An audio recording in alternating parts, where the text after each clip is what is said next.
Hello, I'm Dharyl Shelbourne, crew member of the Royal Polaris. I'm one of the tackle specialties on this trip, and my sidekick here is Captain Jonathan Yamate. He runs a lot of the longer trips on the boat, and today we're going to tell you the tackle that you need to come on a 16 to 23 day trip.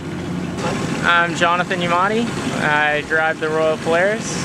I enjoy long walks on the beach, churros, Costco free samples. A lot of people ask us a lot of times that I'd love to go on one of those longer trips, but I just don't know if I can handle it or what type of tackle do I need.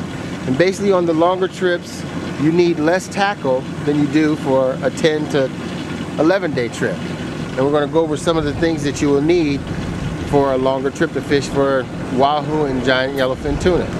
Basically, I'm going to talk about bait fishing first because that's the most important thing of our long trip adventure. Here I have a Trinidad 20 and one of their Tourette's extra long light heavy rods. Basically this is used to catch tube mackerel.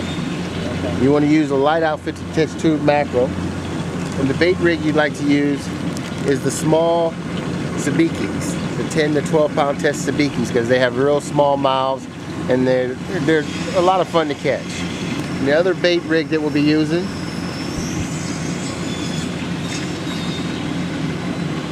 is basically a 16 to a 25 Talica, a nice sturdy rod because you're going to be fishing for salamis or the big Pacific green mackerel.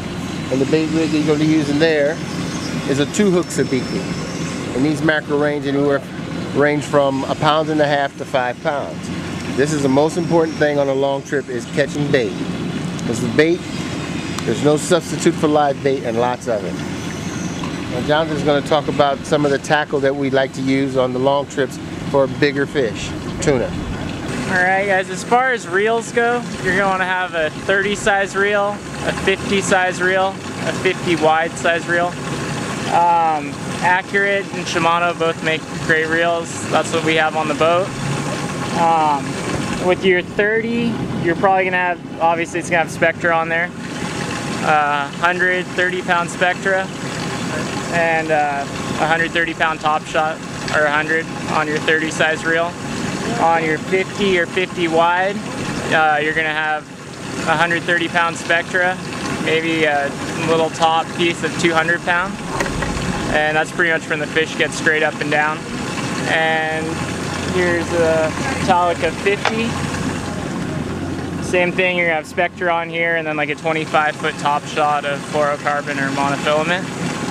And then here's an accurate 50 wide. And this can be used as a kite reel or a big bait reel, or even a fly line reel, good skipjack reel. But probably 200 pound Spectra with 130 to 200 pound Top Shot. As far as the kite rig goes, if you have your own rig, that's great, go and bring it out. But we usually have 4 rods rigged up to fish the kite, 50 wide reel, CalStar 770 triple XH. You guys can just show up. So you can just show up, all you gotta do is clip in your leader and you're good to go. And then now Daryl's gonna go over some terminal tackle that you're gonna need for your trip. We like the Owner 6.0 Super Mutus or 7.0 Super Mutus. Make sure they're super. They don't have to be ringed, but my preference, I like a ring hook. I like a ring hook. Okay. It just seems like the bait swims a little bit better. Is that the purpose of a ring hook? That's the purpose of a ring hook. Okay. And also you're going to need some 7691 mustads from 8.0 to 10.0. And basically what you're using those for are the mackerel that we're fishing, or caballito, or the tube mackerel, the 8.0s. And as the bait gets bigger, you're going to move to a larger size hook, a 9.0 or a 10.0, 7691 mustad. Okay. And basically, you're going to need 10 of those each. At least. 10 of those each, at least. And also, we like to fish the circle hooks. 16.0 to 20.0 circle hook. This is a 20.0 circle hook. A lot of the other boats call them anchors. And basically you're going to need at least 10 of these each, because you're going to make certain types of leaders, and Jonathan's going to talk about that later. Okay. But right now, these are the types of hooks that you're going to basically need for the longer trips. You're going to need some 275 pound wire to rig your wahoo gear with. And also you're going to need some 40 and 60 pound wire. Some people like 27, but 27 is kind of light fishing wahoo. You lose a lot of fish, but we recommend the 40 to 60 pound wire to fish sardines, anchovies, and the 60 pound for the larger mackerel, or the tubes. Size hooks. Size hooks, for the tubes, I like to use a 6.0 91540 Mustad. Just a little cheap hook. You don't need an expensive hook for the wahoo because they're not going to take long runs. You're not going to be on them for hours. I mean, they take the 100 yards of line and basically it's just like reeling them in. They just one long, quick, fast run and then they come right to the boat and you're done. You're going to need some shock leader to make your top shots, your wind-ons with. We recommend Blackwater, 100 pound and 130. You're going to need at least 2 of each. And a lot of people like to bring 150 and 200, you know, to fish it on the kite or fish chunks with. But my philosophy is, if the fish is going to eat 200 pound fluorocarbon, I think he'll eat 200 pound mono for chunking.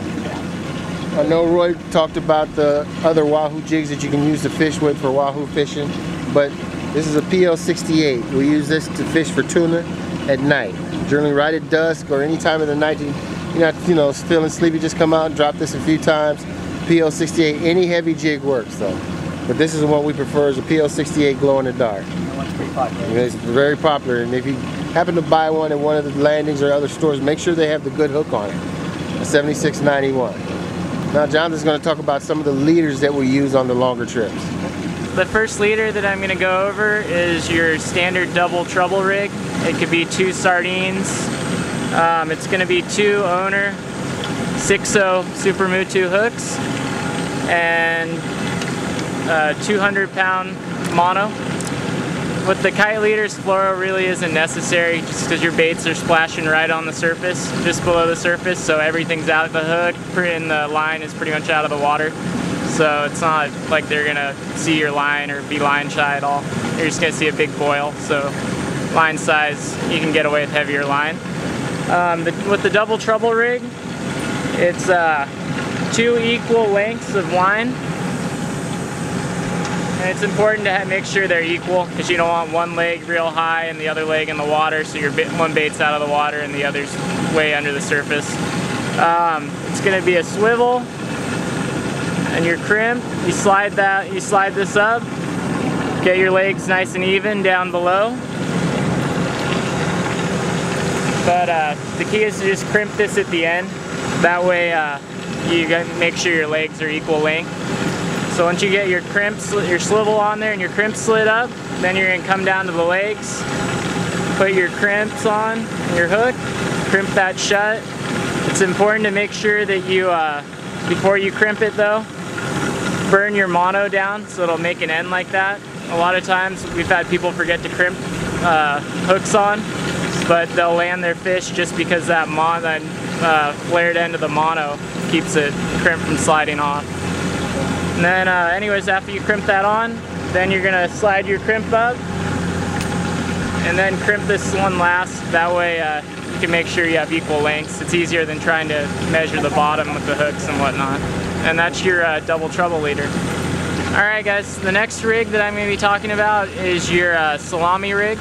It's gonna be a 16.0 circle Mustad and 200 pound line. There's 2 different ones. There's the single salami rig, which you got your crimp at the end, you got your hook, standard. And then there's your double salami rig, which if the bait's pretty plentiful, we'll put out the double salami. It's just 2 16.0 circles, and then same thing as the double trouble, equal legs. How far? 4 feet? Yeah, about 4 feet. Just you don't want to make them too long, because then a lot of times you'll really swivel all the way up to your rod tip, and then the fish will still be 2 feet under the water, and then you can't do anything. So it's important. 4 feet, it's about a good length.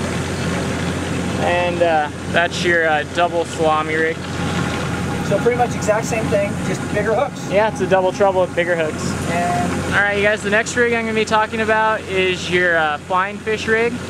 It's going to be a 20.0 Mustad circle and 200-pound line. It's just going to be a 1 liter and 4 feet in length. And that's your flying fish rig. Yeah, just nope, big hook. The last rig I'm going to be talking about is your squid rig. This will be for the larger squid, 2 feet long, 3 feet long. You're going to have 200-pound line, and on one side you're going to have a 20-0 mustad circle hook. On the other side you can either have a 16-0 mustad circle or you can have a 9-0 J hook.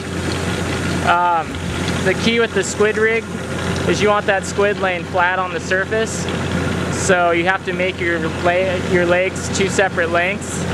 The one longer one going to the head of the squid is where you're going to have that big 20-0 circle hook. So as you can see here, I got 2 separate lengths. I have a shorter one goes in the front of the squid, and then the longer hook goes in the back. That way it keeps it laying nice and flat and it's not all hanging out of the water. Just 4 feet in length, 200-pound line, big hooks. Big hook. Big hooks. Right on. And that's your squid rig. And that wraps up our terminal tackle for your longer trips, 13 to 23 days.